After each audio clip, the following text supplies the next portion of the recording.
Can you tell the difference between these two shoelace knots? They each end up on shoelaces all over the world, but only one of them will hold up against the pressures of the job. This is a square knot. When pulled from underneath, it cinches down tightly, and that doesn't allow the loops to pull through.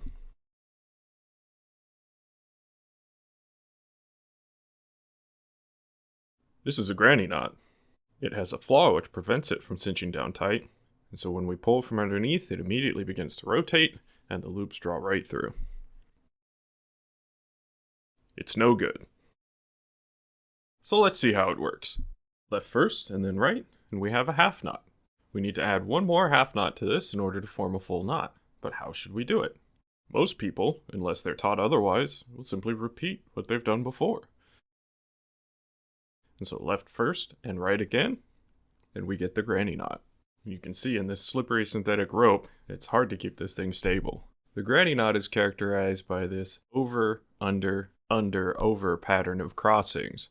And that's what makes it want to turn 90 degrees when pressure is applied to it. It's also what keeps it from drawing up snugly, which lets it just pull straight through. To get a good knot, our hands need to take turns going first. So left, right, followed by right, left. So now we have a square knot, which has an over, under pattern that lets it pull up snugly. The square knot has this nice property that the two components of it actually slide past each other because the pieces want to remain parallel. And as we apply tension to the knot, you can see that the working end gets pinched in the middle, and that stops it from pulling through. To recap, if we don't take turns, we get the granny knot. So here we go left, right,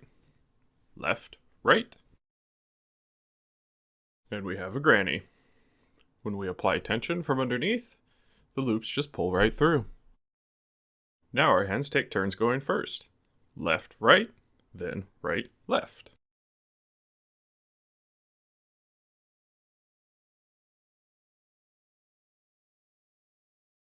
Now we have a square knot with its over, under pattern of crossings.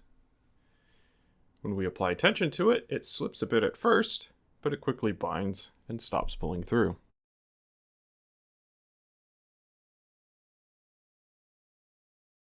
Now let's look at how to quickly diagnose which knot it is you have on your shoes. We'll start with the square knot.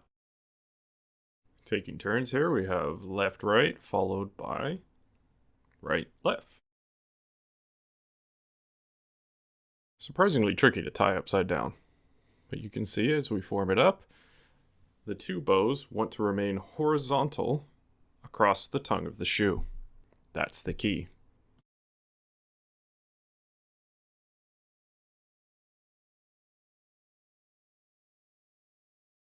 Now we follow left, right with another left, right to form the granny bow. As you can see, the loops want to twist into a more vertical orientation, and you end up with this sort of diagonal across the tongue of the shoe.